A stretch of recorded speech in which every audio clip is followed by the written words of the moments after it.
యేసు లేని Christmas Christmas కాదు, యేసును చూడని క్రిస్మస్ క్రిస్మస్ కాదు. ఒక క్యాప్షన్ అనుకుంటది, క్రీస్తు నేడు పుట్టెను, క్రీస్తు నేడు పుట్టెను. ఆ క్యాప్షన్ ఎవరు రాశారో కానీ అద్భుతమైన క్యాప్షన్. ఎందుకంటే క్రీస్తు నేడు పుట్టెను అంటే చాలా మంది అంటారు నాడు పుట్టెను. నాడు మనం లేదు, నేడున్నాం మనం. నేడున్నాం కనుక ఆ పుట్టిన యేసును ఎక్కడ చూడగలం మనం? ఆ పుట్టిన యేసును ఎలా చూడగలం? చూడండి, మత్తయి సువార్త 2వ అధ్యాయం 2వ వచనం చదువుదాం. మత్తయి సువార్త 2వ అధ్యాయం నుంచి 2వ వచనం చదివితే అక్కడ ఒక మాట కనపడుతుంది. యూదుల రోజుగా పుట్టినవాడు ఎక్కడ ఉన్నాడు? యూదుల రోజుగా పుట్టినవాడు ఎక్కడ ఉన్నాడు? ఇది ఒక ప్రశ్న. ఎందుకంటే ఈ ప్రశ్నకు జవాబు కూడా దేవుడే మనకి ఇస్తున్నాడు ఈ రాత్రి. యూదులకు రాజుగా పుట్టినవాడు ఎక్కడ ఉన్నాడు అంటే ఎక్కడున్నాడు? ఒక మాట చెప్తున్నాను. అయ్యగారు సురేష్ గారి సంఘానికి దుబాయ్ దేశంలో నేను వెళ్ళాను.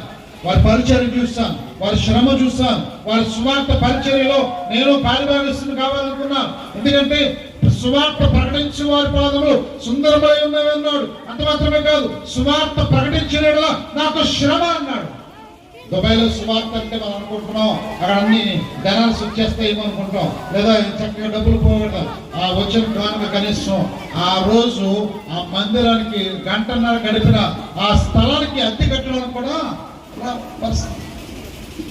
అక్కడ అద్దె కట్టడానికి కూడా ధనం అనేది రాదు. అయినప్పటికీ సువార్త ద్వారా ఎన్నో కొన్ని ఆత్మలు రక్షించబడాలి, వారిని వెలిగించబడాలని వారి మీద పెట్టబడిన భారాన్ని వారు మోసుకుంటూ వెళ్తున్నారు.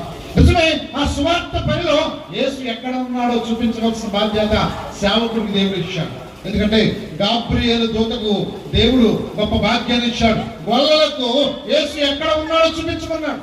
అందుకనే గొల్లలు రాత్రి వేళ తమ మందను కాచుకొనుచుండగా ఆ రాత్రి వేళ వారి చుట్టూ వెలుగు ప్రకాశించినగా మీరు మిక్కిలి భయపడ్డారు. కానీ ఆ భయంలో వారికి ఒక శుభవచనం వచ్చింది. ఏ తెలుసా? మీరు భయపడవలసిన అవసరం లేదు.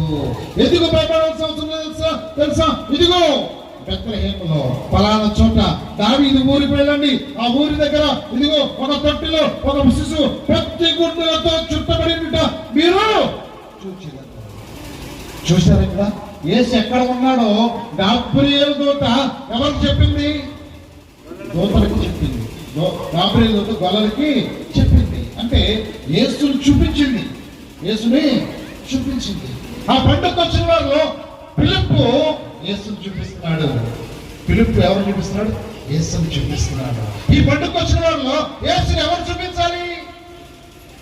దేవుని దూతలుగా, దేవుని పరిచారకులుగా,